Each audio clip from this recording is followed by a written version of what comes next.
when Jung claims, for example, that you throw the baby out with the bathwater when you're trying to develop and become a socially acceptable personality, that happens in a different way as far as he's concerned for each of the genders. And so one of the prices Jung would say that we pay, and that this is a very modern idea in some ways, for growing up as a distinctly gendered society, is that it's very easy for men to suppress and fail to develop those elements of their character that might be considered classically feminine, and it's difficult for women to develop and express those aspects of their personality that might be classically considered masculine.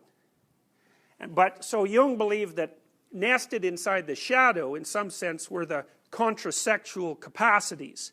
So for example, for a man, given what we know about the temperamental difference between men and women, it may be that men could develop the capacity for true compassion and care if they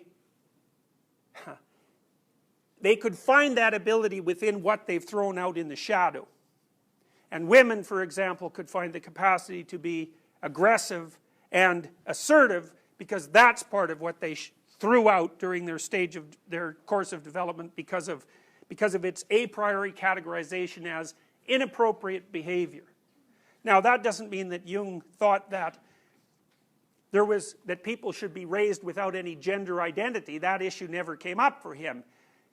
He just thought that once you had established a personality that was sufficiently developed to be acceptable socially and functional on the individual level, then you could have the opportunity to expand that personality and to take into yourself elements of perception and thought and behavior that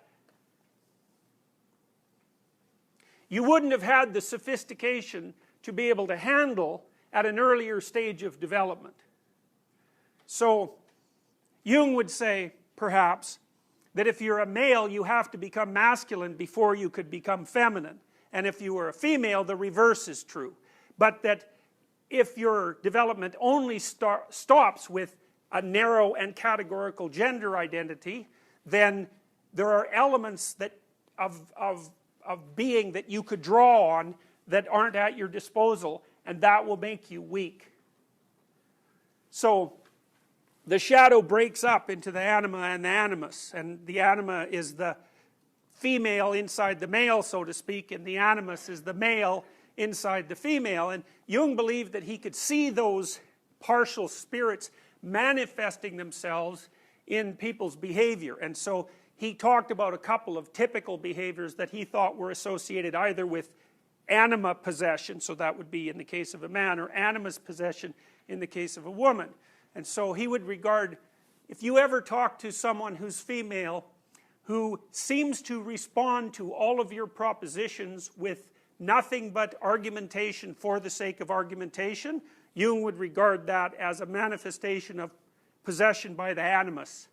And if you ever talk to a man who is irrationally possessed by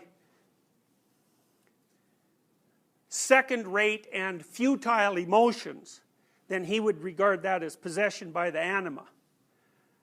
So, and you can see that if you watch for it, and if you believe in such things.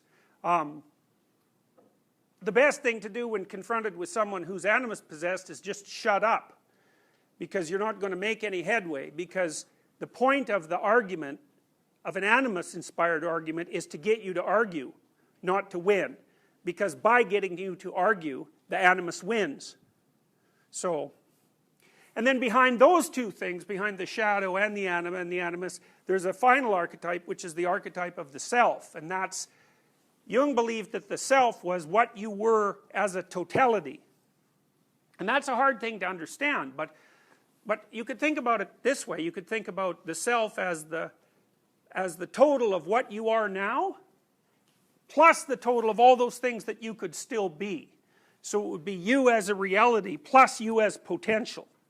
And that's a strange idea, right? Because we don't really know how to understand the idea of potential as modern empirical people, because potential, virtually by definition, is not yet manifest, and also not a straightforward thing to either measure or conceptualize. By the same token, everybody acts as if they have potential, unrealized potential.